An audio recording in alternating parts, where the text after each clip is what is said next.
Welcome to Surya Kiran real estate. ఈ రోజు మీకోసం మంచి ప్రాపర్టీ అయితే తీసుకొచ్చాను ఫ్రెండ్స్. ఇది చూడండి, 167 స్క్వేర్ యార్డ్స్ గల east face independent house friends. ఇది G+1 పైన అయితే వుడ్ వర్క్ ఇట్లా ఉంది ఫ్రెండ్స్. ఇది కింద మీద వుడ్ వర్క్ అయితే ఉంది.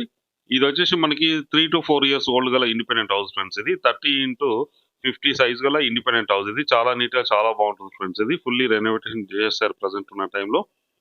ఫాల్ సీలింగ్ లైట్స్ ఇవన్నీ కూడా ఉన్నాయి ఫ్రెండ్స్. ఇది వుడ్ వర్క్ ఇట్లా అంతే పూర్తిగా ఉంది. 167 స్క్వేర్ యార్డ్స్ గల ఈస్ట్ ఫేస్ ఇండిపెండెంట్ హౌస్. ఇంటి ముందు వచ్చేసి మనకి 30 ఫీట్ల రోడ్ ఉంది. ఈ ప్రాపర్టీ లొకేషన్ వచ్చేసి మనకి నాగోల్లో ఉంది ఫ్రెండ్స్. ఇది నాగోల్ మెయిన్ రోడ్ నుంచి 2 కిలోమీటర్ల డిస్టెన్స్ లో ఉంటుంది. చాలా నీట్ గా చాలా బాగుంటుంది ఫ్రెండ్స్. ఇది దీని ప్రైస్ వచ్చి 1,45,00,000 చెప్తున్నారు. Slightly negotiable. అన్ని బ్యాంకుల నుంచి లోన్ వస్తుంది. ఇంట్రెస్ట్ ఉన్నవారు స్క్రీన్ పై ఇచ్చిన నెంబర్ని కాంటాక్ట్ చేయండి. అలాగే మీరు ప్రాపర్టీ సంబంధించిన మా ఛానల్ నుంచి మేము ప్రమోషన్ చేస్తాం, కాల్ చేయండి. వీడియో నచ్చినట్లయితే please like, share and subscribe చేసుకోండి friends. Thank you so much my dear friends.